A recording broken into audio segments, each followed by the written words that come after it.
아멘. 하나님 말씀 찾겠습니다. 오늘 주시는 하나님 말씀 빌립보서 3장 1절부터 9절까지 말씀입니다.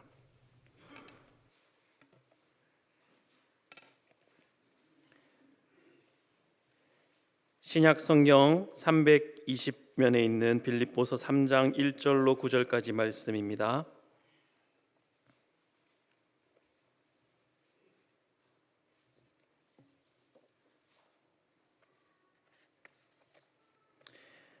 삼 장 1절부터 9절까지 말씀 제가 봉독하겠습니다. 하나님의 말씀입니다.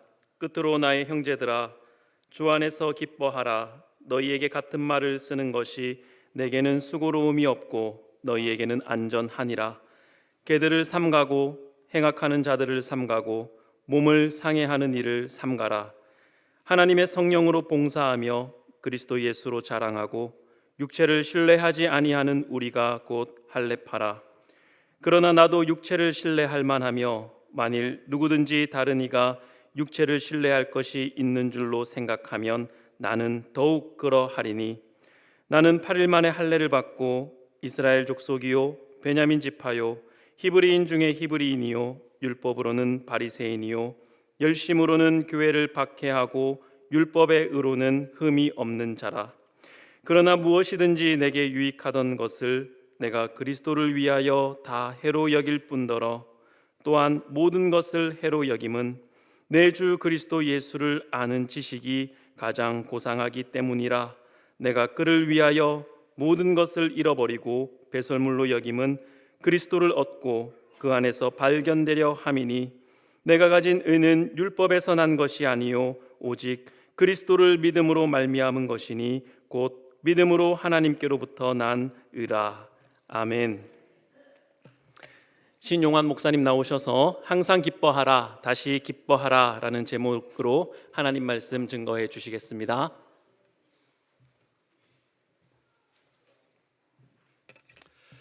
네, 할렐루야, 반갑습니다.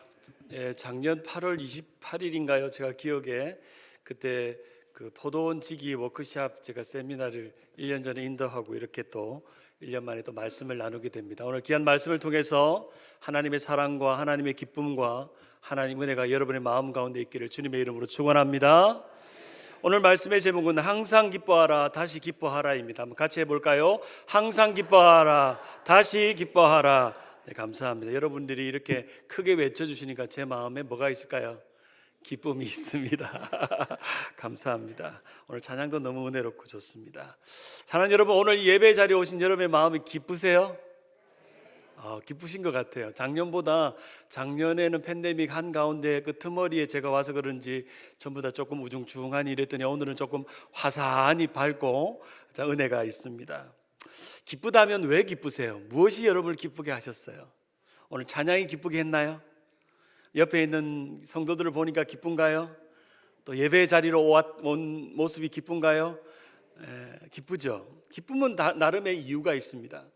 기쁘지 않다면 기쁘지 않은 이유도 있습니다. 우리가 오늘 이 자리에 예배 자리로 온 이유는 여러 가지 이유들이 있지만 그 중에 가장 큰 이유 중에 하나는 하나님을 기쁘시게 하는 예배임인 동시에 그리고 또 하나님이 나를 기쁘시게 하는 또 내가 그 기쁨을 누리는 것도 있습니다. 그래서 우리의 신앙과 우리의 예배와 우리 공동체와 교회의 모임의 목적 중에 가장 큰 목적은 하나님을 기쁘시게 나도 기쁘게입니다. 한번 따라할까요? 하나님을 기쁘시게 나도 기쁘게. 이 두 박자가, 이 두 양면이 함께 공존합니다. 하나님을 기쁘시게 하면 할수록 내 안에도 기쁨이 충만합니다. 그리고 그 기쁨으로 통해서 계속적으로 하나님을 기쁘시게 하는 마음이 우리 가운데 일어나게 되죠. 복음주의자이면서 기독교 희락주의자인 탁월한 신학자인 존 파이퍼 목사님은 자신의 인생의 어떤 순간에도 하나님을 기뻐할 수 있을까 고민하다가 시편 37편 4절 말씀을 자신의 인생의 모토로 삼습니다. 우리 같이 한번 읽어볼까요? 시작. 또 여호와를 기뻐하라. 그가 내 마음의 소원을 내게 이루어 주시리로다. 또 여호와를 기뻐하라. 또 여호와를 기뻐하라. 또 여호와를 기뻐하라고 외치고 있습니다. 그가 이렇게 고백합니다. 기쁨은 하나님만이 채워줄 수 있는 가장 근본적이고 영구적인 행복이다. 그 행복은 바로 모든 인간이 갈망하고 추구해야 할 가장 선한 것이다. 그런데 하나님이 우리의 삶에 우리가 기뻐하며 살기를 원하는 것이 하나님의 뜻인데 우리는 자주 그 기쁨대로 살아가는 것을 고통스럽게 느끼고 불편하게 느낀다라는 말을 남겼습니다. 하나님을 기쁘시게 하고 그래서 나도 기쁜 그런 삶이 되는 것입니다. 우리의 삶은 첫째는 하나님에 대한 기쁨, 두 번째는 하나님이 내게 주신 기쁨, 그리고 내게 주신 기쁨으로 내 옆에 있는 가족들과 이웃들과 공동체가 기쁜 것입니다. 그래서 기쁨의 삼박자가 있습니다. 삼박자. 기쁨 삼박자. 첫째는 하나님을 기쁘시게 하고 두 번째 나도 기쁘고 내 주변 사람도 기쁘게 하는 것입니다. 그래서 한번 외쳐볼까요? 기쁨 세 번을 외쳐봅시다. 시작. 기쁨, 기쁨, 기쁨. 이 기쁨이 우리 가운데 있는 것입니다. 항상 기뻐야 하고 매일 기뻐해야 되고 또 기뻐야 합니다. 행복이란 뭐냐? 우리의 삶에 뭐 어떤 조건과 상황이 잘 되는 것이 행복이 아니라 하나님이 정해주신 뜻대로 잘 작동하는 것입니다. 예를 들면 에어컨이나 이 조명이나 이 마이크가 원래 계획된 대로 작동하고 있으면 그것이 행복입니다. 에어컨은 적정한 온도를 낸 대로 그 에어컨의 온도를 맞출 수 있는 것이 바로 행복이듯이 우리는 하나님께서 우리에게 맞춰주신 하나님을 기쁘시게 하고 나도 기쁜 그 은혜를 날마다 누리며 그것이 잘 작동하는 영혼과 삶을 사는 것입니다. 그래서 사도 바울은 우리에게 이 6글자의 중요한 도전을 하고 있습니다. 데살로니가전서 5장 16절 항상 기뻐하라. 6가지의 도전을 하고 있습니다. 항상 기뻐하라. 항상 기뻐하라. 사랑하는 여러분, 정말 예수 믿고 신앙생활하고 믿음을 가지고 있으면서도 여러분 항상 기쁘세요? 목소리가 작아집니까? 매일 기쁘세요? 어제도 기뻤는데 오늘 또 기쁘세요? 아멘. 항상 기뻐하라. 너무 간단한 6글자, 항상 기뻐하라 6글자인데 참 우리의 삶을 돌아보면 때로는 답답한 일을 만나고 두려운 일을 만나고 근심을 만나고 낙심을 경험할 때마다 우리는 기쁨을 잃어버립니다. 우리의 행복이 하나님 안에서 주어지는 기쁨 안에 있다는 답을 알고 있음에도 불구하고 답을 아는데도 우리 인생에 많은 기쁨이 없는 문제들을 해결해 내놓지 못하고 있는 것이 우리의 모습입니다. 제 대학 친구 중에 예쁜 여자친구가 하나 있었습니다. 이름도 예뻤습니다. 기쁨입니다. 이름이 이기쁨입니다. 이기쁨. 목사님 딸인데 그때 저도 한번 사귀어 보려고 이기쁨 집에 전화를 했습니다. 여보세요, 안녕하세요. 저는 기쁨이 대학 친구 신용환이라고 하는데 기쁨이 있나요? 하니까 아마 사모님이 받으신 것 같아요. 기쁨이 없는데 기쁨이 어디 갔습니까? 기쁨이 여행 갔는데 기쁨이 언제 들어옵니까? 기쁨이 다음 주에 들어온다. 그러면요 기쁨이한테 용환이가 전화 왔다고 전해주세요 라고 전화를 끊었습니다. 제 친구 중에는 정신이라는 친구가 있습니다. 김정신. 전화를 했습니다. 여보세요, 안녕하세요. 정신이 있나요? 예, 정신이 없는데요. 정신이 언제 들어오나요? 정신이 다음 주에 들어온다. 정신이 들어오면 알려주세요. 죄송합니다. 혹시 여기 중에 정신이라는 이름을 가진 분들은 죄송합니다. 제가 그 기쁨이라는 친구에게 전화하면서 느낀 게 있습니다. 기쁨이 집에 없을 수 있구나. 사람 기쁨이 없지만 진짜 오늘 우리 가정에 기쁨이 돌아왔는가? 기쁨이 살고 있는가? 라는 질문을 했습니다. 여러분의 가정에, 여러분의 심령에, 오늘 예배드리는 여러분의 마음에 기쁨이 돌아왔나요? 기쁨이 살고 있나요? 우리 옆에 분에게 물어봅시다. 질문해 봅시다. 기쁨이 돌아왔나요? 시작. 기쁨이 돌아왔나요? 우리가 가지고 있는 핸드폰에는 수많은 기능을 가지고 있는 앱들이 있죠. 아무리 좋은 기능을 가져도 그것을 손으로 눌러서 실행을 해보지 않으면 그것이 워킹을 하는지 알 수 없듯이 우리는 이미 예수 그리스도를 믿고 영접한 그 순간부터 주님이 주시는 기쁨이 우리 안에 있습니다. 하나님의 나라가 이미 너희 안에 있다고 말하는 것처럼 그 하나님의 나라는 의와 희락과 평강, 희락이 뭡니까? 기쁨이라는 거예요. 의와 희락과 평강이 하나님의 나라인 예수 그리스도가 우리의 심령에 임함으로 우리에게는 희락, 그 기쁨이 있다는 겁니다. 근데 문제는 우리가 믿음을 가지고 신앙생활을 가지면서도 그 기쁨을 자주 실행시키지 못하고 있는 것이 문제입니다. 영어 단어에 보면 rejoice라는 단어의 그 어원에 보면 re라는 다시라는 단어가 앞에 포함되어 있는데, 그것은 어떤 의미냐면 이 기쁨이라는 건 한 번 맛보고 끝나는 게 아니라 계속 맛보는 것, 또 맛보는 것, 또 맛보는 것, 또 맛보는 것이라고 말하고 있습니다. 그래서 바울이 고난당하고 있는 초대교회 성도들에게 가장 큰 도전으로 전하고 있는 메시지는 기뻐하라입니다. 고난이 올 것이고 환난의 때가 올 것이고 핍박의 시대가 올 것인데 기뻐하라, 기뻐해야 해 라고 말하고 있습니다. 이 기뻐하라의 명령의 의미는 좀 더 풀어 설명하면 기뻐하기로 결단해, 기뻐하기로 선택해, 기뻐할 생각을 해, 그런 의미입니다. 우리가 함께 읽어보는 이 빌립보서는 우리가 잘 아는 것처럼 고난 가운데 사도 바울이 빌립보 교회 성도들에게 쓰고 있는 편지입니다. 기쁨의 서신이요, 기쁨의 편지입니다. 빌립보 교회는 로마 제국의 부유한 지역에 살고 있는 빌립보 교회 성도였습니다. 자주장사 루디아를 중심으로 해서 교회가 개척된 아주 부유한 사람들이 모여 있는 교회였습니다. 그들이 부유하게 로마에서 성공적으로 또한 부유하게 살 때는 세상적인 기쁨만 알았습니다. 그런데 사도 바울의 복음을 들었습니다. 그런데 자신이 알고 있던 세상적인 기쁨이 전부가 아니라는 걸 깨달았습니다. 또 다른 기쁨이 있구나, 진짜 기쁨이 있구나, 주님을 발견하고 주님을 깨닫는 그리스도의 지식이 참다운 기쁨이라는 것을 깨닫게 됩니다.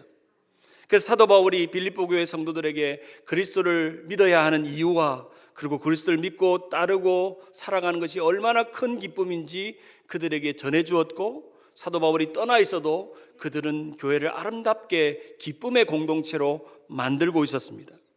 그런데 빌립보 교회의 형편을 보고 로마 감옥에 있던 사도 바울이 감옥에 있으면서 이제 죽을 날을 앞두고 있는, 또 사형 언도를 내릴 그날만 앞두고 있는 바울이 걱정 하나가 있었습니다. 들려오는 소식은 이 빌립보 교회 성도들이 사도 바울이 로마 감옥에 잡혀 있다는 말을 듣고 두려움과 불안함에 휩싸이고 있다는 것입니다.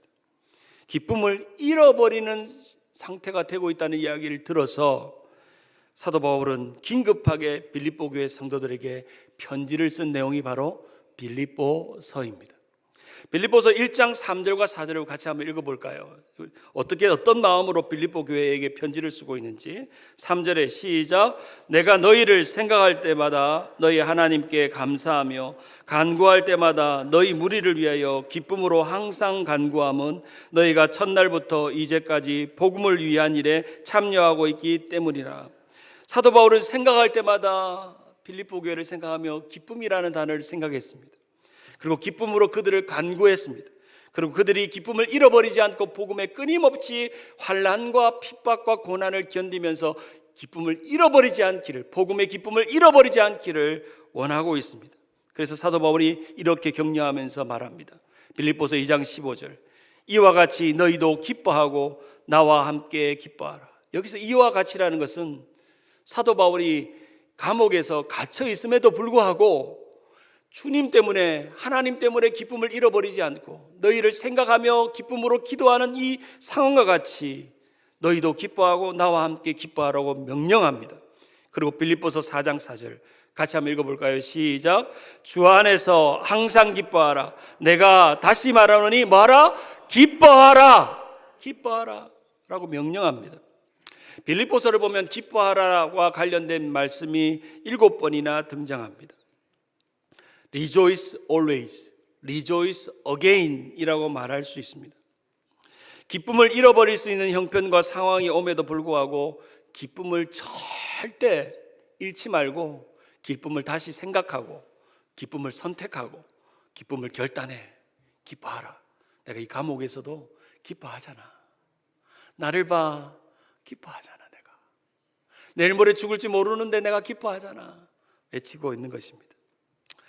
우리는 지난 3년의 팬데믹의 지난 시간을 통해서 이제 그 후유증을 앓고 있습니다. 사는 것이 아니고 살아도 기쁨이 없는 답답한 상황들을 만납니다. 경기가 어렵고 불황이 오고 삶의 어려운 문제가 우리 가운데 놓여 있습니다. 팬데믹의 지난 2년, 3년을 보면 많은 성도들이 기쁨을 잃어버려 있는 성도들을 많이 봅니다. 그래도 예배 공동체 안에서 모일 때는 그래도 기쁨을 함께 누리면서 믿음의 교제로 누리고 살았지만 어떤 이들은 그 공동체의 기쁨, 교회의 기쁨, 예배의 기쁨을 잃어버린 채 지금 교회로 돌아오지 못하는 이들도 많이 있습니다. 그래도 여기 우리 로뎀 장로교회 성도님들은 1부나 2부를 보니까 많이 기쁨을 회복해서 다행입니다. 얼마나 기쁜지.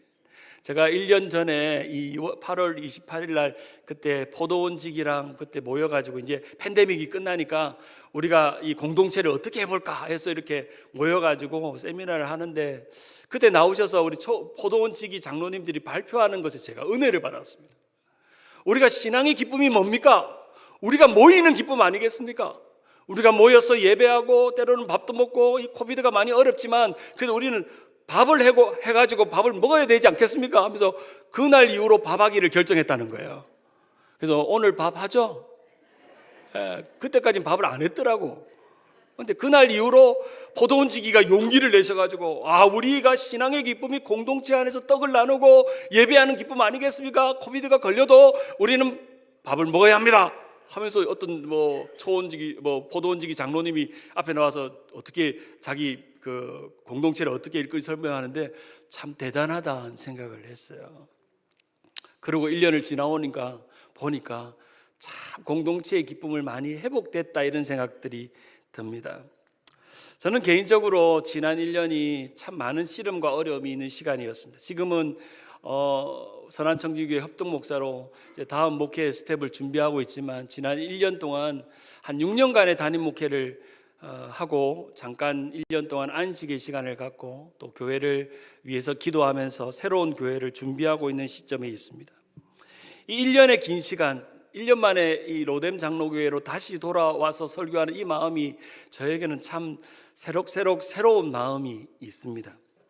지난 1년 동안 목회지 없이 또 외부 강사로 설교로 다녀왔지만 때로는 저에게 그런 질문을 했어요. 네가 어떤 상황에 놓여 있어도 나를 계속 기뻐할 수 있니?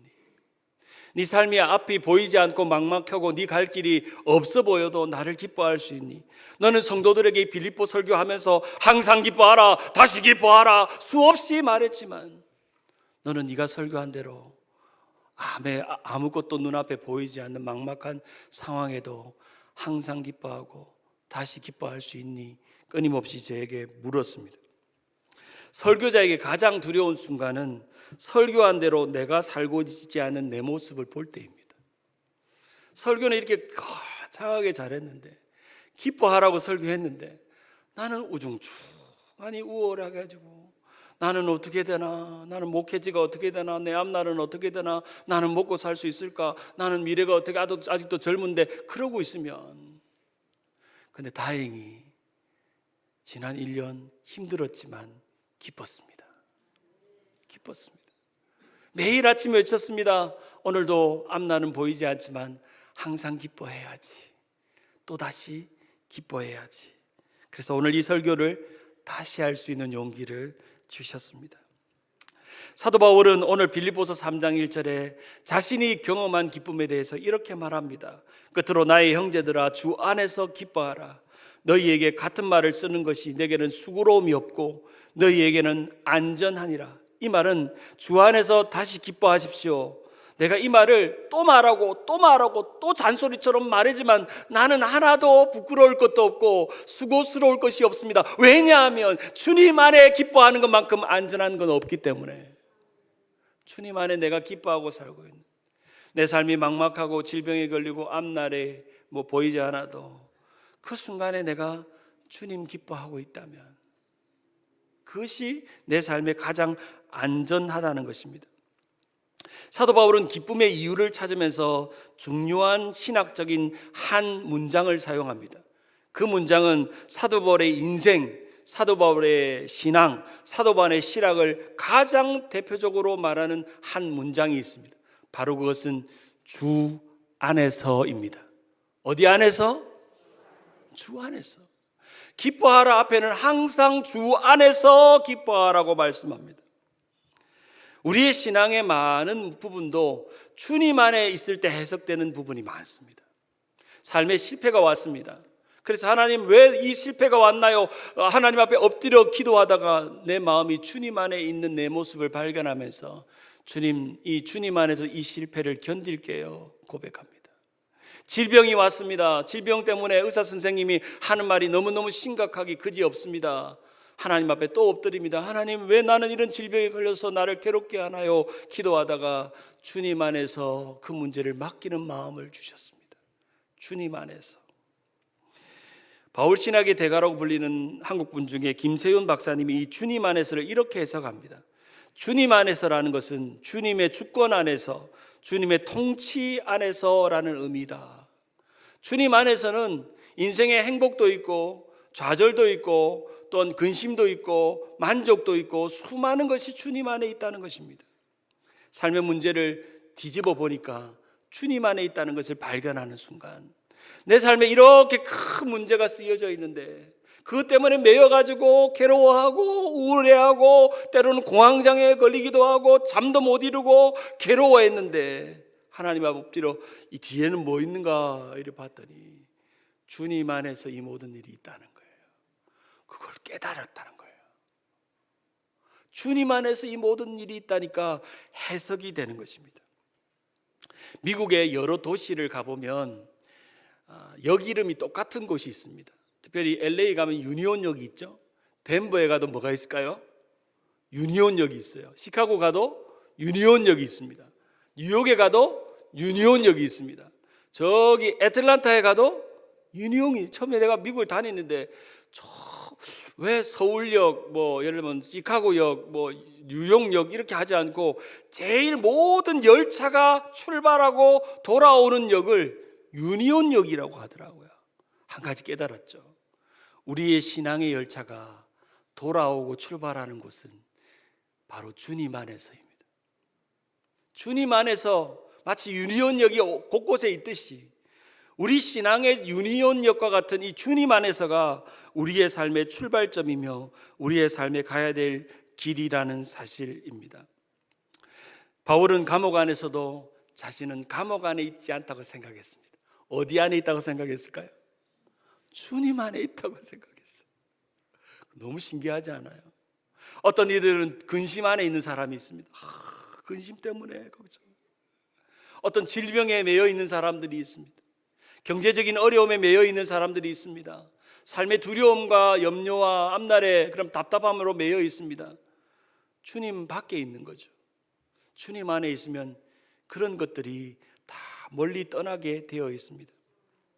어린아이가 아빠 품 안에 있으면 제일 안전하죠. 그래서 아빠가 어린아이를 안고 비행기를 태워줍니다. 높게 띄웠다가 안고, 높게 띄웠다가 안고 하니까 이 아이는 두려워하지 않고 뭐합니까? 깔깔깔깔대면서 웃습니다.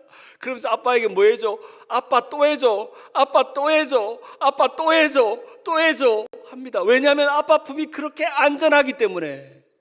사랑하는 여러분, 우리 신앙도 주님 품 안에 있을 때 안전합니다. 내 인생을 주님 품 안에 꼭 싸매고 있다고 느낄 때 기쁨이 찾아옵니다. 고난이 왔습니다. 주님 안에 있어서 견뎠습니다. 또 고난이 왔습니다. 또 주님 안에 견뎠습니다. 그래서 고난이 유익이라는 걸 깨닫습니다. 고난이 장차 나에게 주는 영광이라는 것도 깨닫습니다. 고난이 없었으면 기쁨도 없습니다. 아멘. 고난도 없으면 기쁨도 없습니다. 고난이 우리에게 그런 것입니다. 샘 스톤스라는 분이 이런 말을 남겼어요. 기쁨은 고통이 없는 것이 아니라 하나님의 임재 안에 있는 것이다. 기쁨은 우리의 삶의 고통 속에서도 하나님의 임재, 주님 안에 있는 나를 발견하는 것입니다. 사도 바울의 신학과 신앙 중에 가장 중요한 것은 그리스도 안에서 내가 발견되는 것입니다. 내가 그리스도 안에 들어가니까 나의 연약함과 나의 부족함과 나의 기쁨과 나의 만족이 주님 안에 다 있더라는 겁니다. 한번 가보세요. 주님 안에 있는가 없는가. 주님 안에 멀찌감치 멀리 앉아있지 말고 주님 안에 들어가면 기쁨이 있습니다. 제가 나이가 들어가고 있다는 걸 종종 느낄 때는 요즘 젊은이들이 부르는 찬양보다는 찬송가가 좋아지고 있다는 것을 느끼면서 저도 이제 나이가 들어가고 있구나 이런 생각들을 종종 할 때가 있습니다. 우리 부모님들이 좋아하는 찬송가에 보면 그 나름의 백그라운드와 간증들이 있습니다. 영어 찬양, 한국어 찬양으로 번역된 영어 원 제목 중에 Sing I Go, Singing I Go라는 노래가 있습니다. 이 노래는 1878년 필라델피아에 있는 어느 학교 교사였던 에드먼드 하윗이라는 분이 지은 찬양이었습니다. Singing I Go, 노래하면서 내가 간다는 뜻이죠. 하루는 이 하윗이라는 선생님이 크리스찬이고 믿음이 좋은 선생님이기 때문에 학교 안에 참 폭력적이고 나쁜 불량한 학생들을 잘 선도하는 선생님이었습니다. 그 학교에서 가장 폭력적인 한 아이와 상담을 하고 이 아이를 바른 길로 인도하고 상담을 하고 돌아오는 길에 그 아이가 그 선생님에게 자신의 분을 못 이겨서 벽돌을 들고 선생님을 던져버립니다. 그 벽돌에 이 하위 선생님의 허리가 척추가 정확하게 맞아버려서 6개월 동안 상반신이 마비된 채로 병원에 누워 있게 됩니다. 병원에 누워 있는 하위 선생님이 기뻤을까요?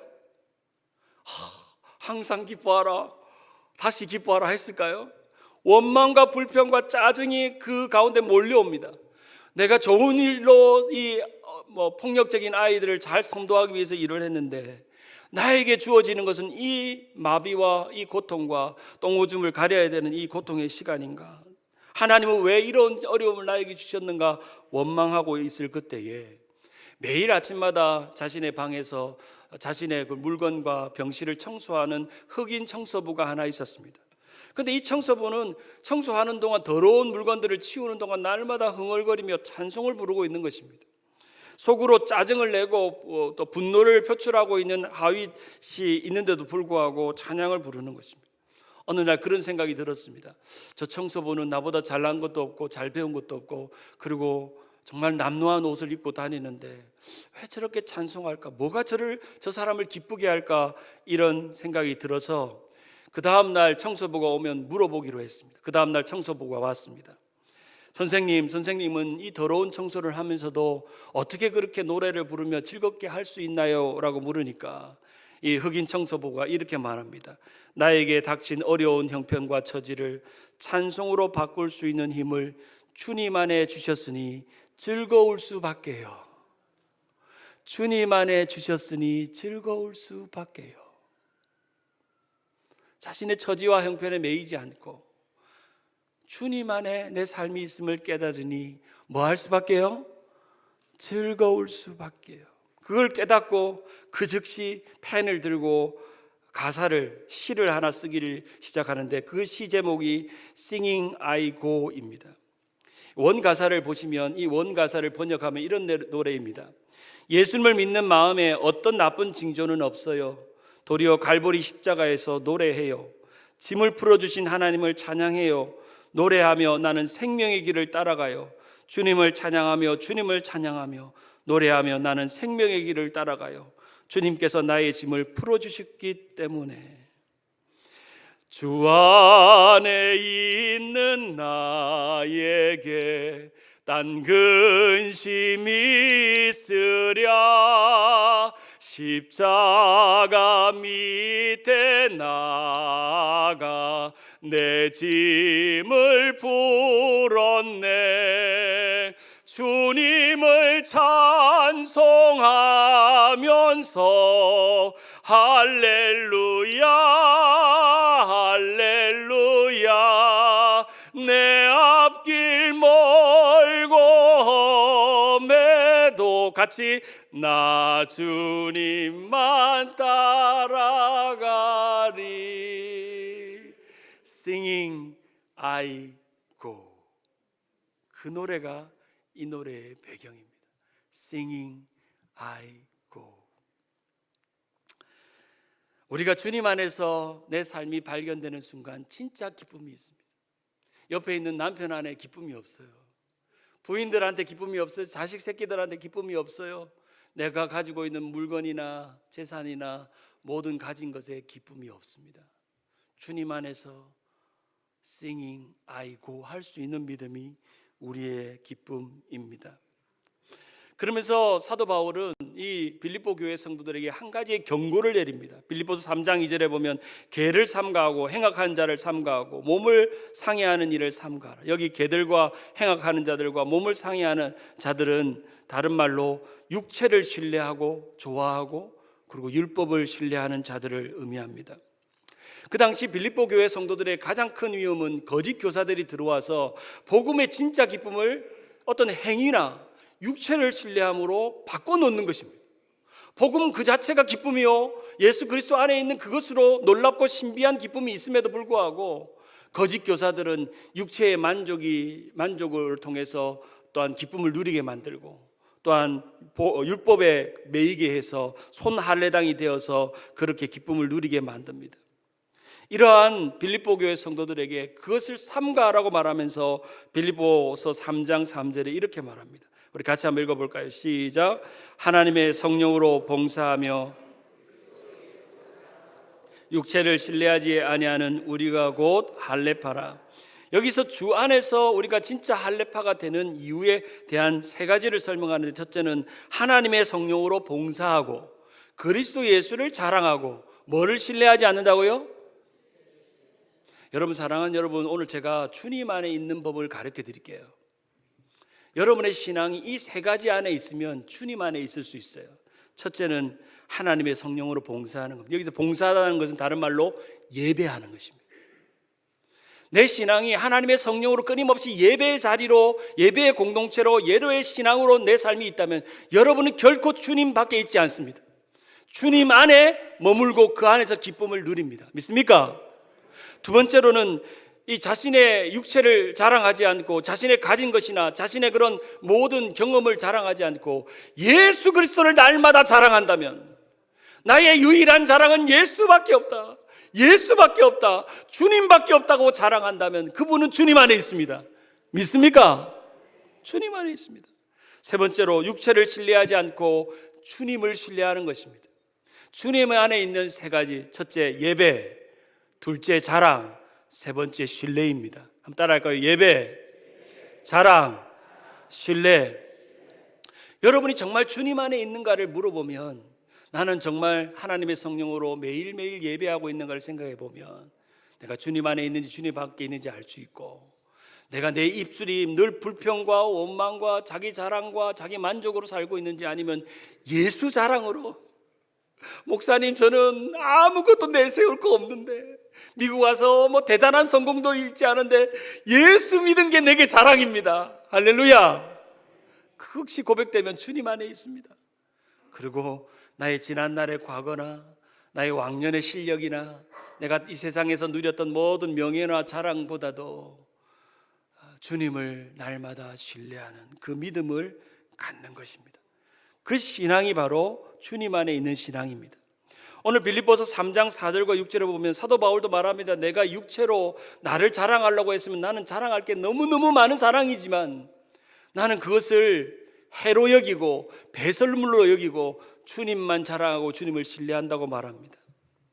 빌립보서 3장 4절에 보면 그러나 나도 육체를 신뢰할 만하며 만일 누구든지 다른 이가 육체를 신뢰할 것이 있는 줄을 생각하면 나는 더욱 그러하리라.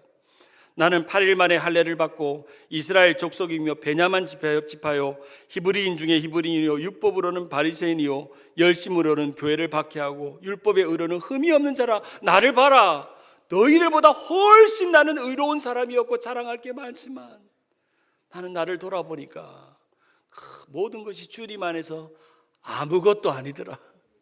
나는 에브리띵을 다 가졌는데 주님 안에 들어가니까 그게 뭐더라? nothing이더라. 아무것도 아니더라는 것을 깨닫습니다. 빌립보서 3장 7절 같이 한번 읽어볼까요? 그러나 시작. 그러나 무엇이든지 내게 유익하던 것을 내가 그리스도를 위하여 다 해로 여길 뿐더러. 여기서 이루었던 것, 해로웠던 것을 따져보는 계산기를 두드려 보니까 세상적인 만족이나 자랑이나 신뢰나 육체나 율법은 하나님 앞에 다 해로운 것들이었더라 라고 고백하고 있는 것입니다. 여기 실제 여길 뿐더러라고 말하고 있는 이 헤게오마이는 생각하다는 의미로 완료형입니다.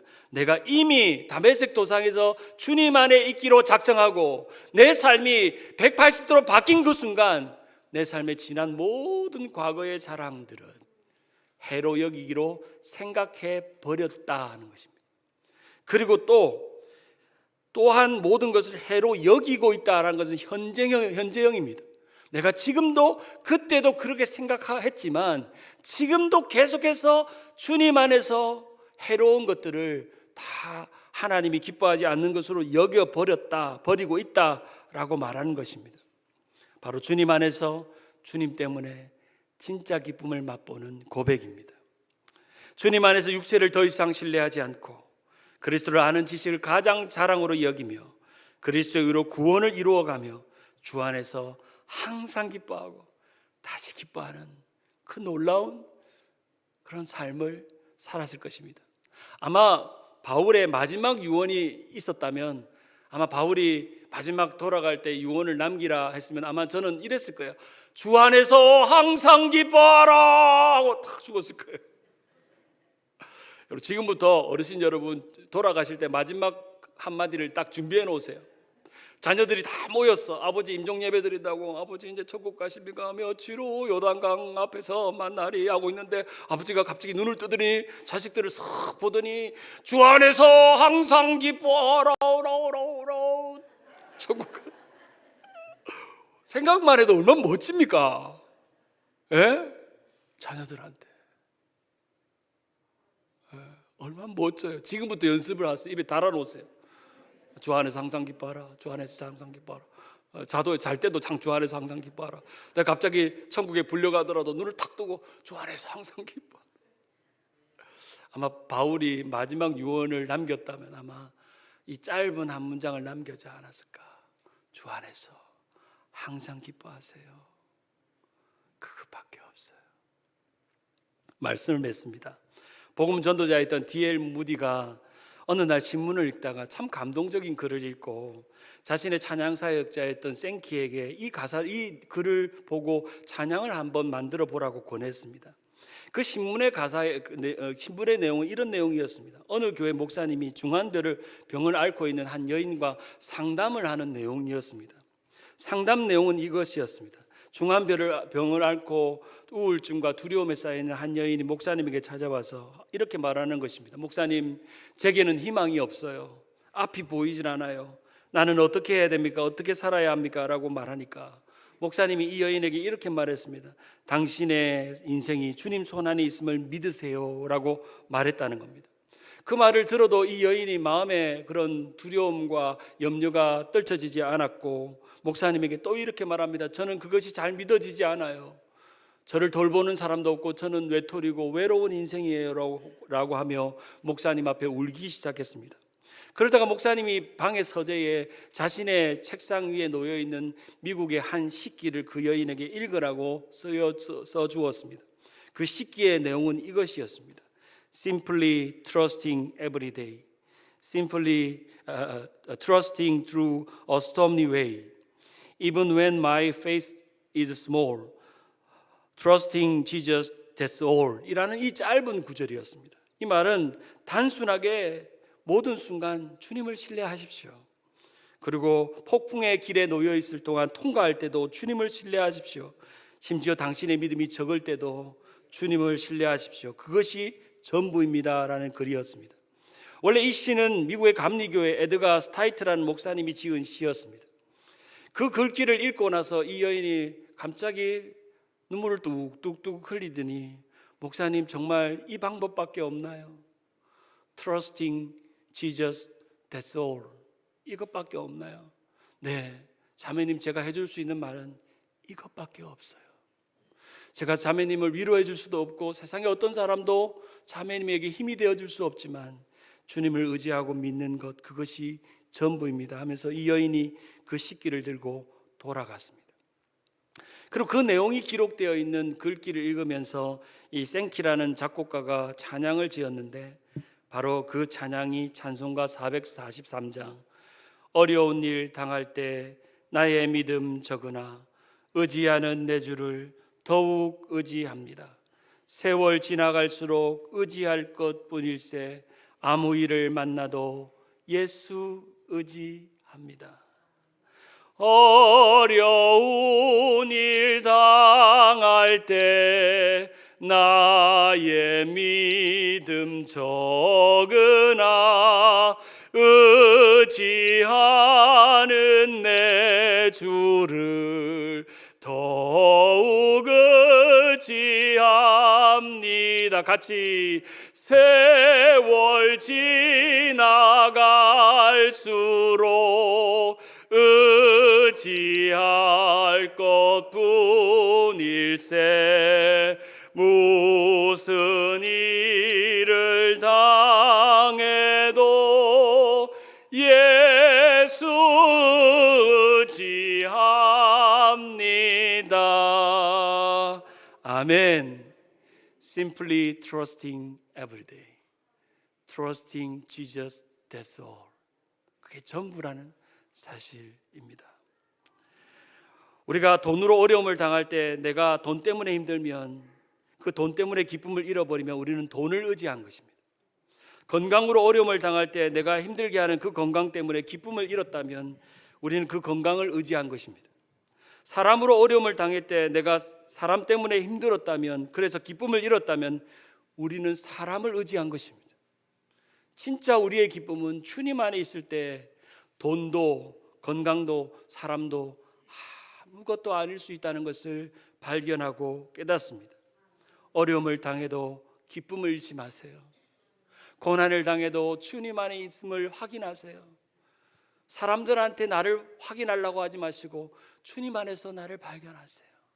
또 엎드리고 또 엎드리고 또 엎드려서 주님의 사랑을 발견하고 주님의 은혜를 누리는 것입니다. 어떤 분이 이런 글을 쓴 걸 보았습니다. 주 안에서 기쁨을 누리지 않으면 시든다.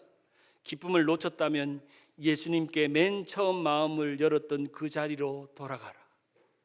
예수님께로 마음을 활짝 처음 열었던 그 자리로 돌아가면 내가 어디서 기쁨을 다시금 찾아야 될지를 깨닫는다는 것입니다.